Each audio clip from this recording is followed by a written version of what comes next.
தேதி வந்து 25/10/1993. 25/10/1993. பிறந்த நேரம் morning 11:30 ma'am. 11:30 AM sir? AM ma'am. பிறந்த இடம்? வேலூர் மேம். வேலூர். ராசி, நட்சத்திரம், லக்னம் சொல்லுங்க. ராசி வந்து கும்பராசி, சதய நட்சத்திரம் மேம். கும்ப ராசி, சதய நட்சத்திரம். என்ன லக்னம்?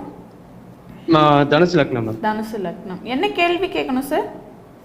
மேம் ஆக்சுவலா எப்போ மேரேஜ் பண்ணலான்னு கேட்கணும் மேம். சாரி. சனி திசையில் இப்போ புதன் பக்தி நடந்துக்கிட்டு இருக்கு.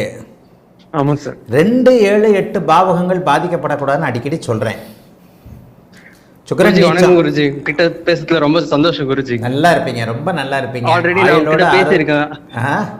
நான் பேசியிருக்கேன் குருஜி. இதே லைவ்லையா? இல்லைங்க குருஜி, நான் பர்சனல் இது. ஆமா சரி சரி. ஆக்சுவலா எனக்கு ஒரு மேரேஜ் ஆகி டிவோர்ஸ் ஆயிடுச்சு குருஜி ஒரு 2 இயர்ஸ் பேக். ஏங்க உங்களை மாதிரி 2ஆம் இடம் 7ஆம் இடம்லாம் ஒரு மாதிரி நெகட்டிவாக இருந்தால் கல்யாணம் ஆகக்கூடாதுங்க. அதைத்தானே சொல்கிறேன்.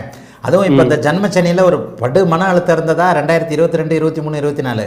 ஆமா ஜி. 23 ஃபுல்லாக சதய நட்சத்திரத்தில் சனி போகும்போது ஜன்ம நட்சத்திரத்தில் இந்த பிரச்சனைகள், கல்யாண பிரச்சனைகள் இருந்ததா 23 ஃபுல்லா? ஆமா குருஜி. 24 மேரேஜ் ஆச்சு. லைஃப் சுத்தமா சரியில்லைங்க குருஜி.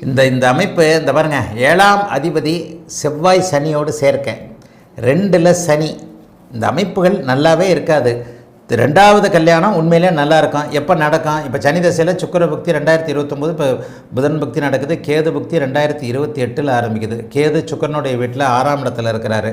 6ஆம் இடத்துல இருக்கக்கூடிய சுக்கரன் பிற்பகுதியில் தான் கல்யாணம். 35 வயசுக்கு மேலே தாங்க கல்யாணம் நடக்கும். 35 வயசு ஆகிடுங்க. கேட்டுக்கிட்டு இருக்கீங்களா? கேட்டுதான் இருக்கு, லைன்ல தான் இருக்கு. கேது புக்தியில் பிற்பகுதியில் தான் கல்யாணம் நடக்கும்.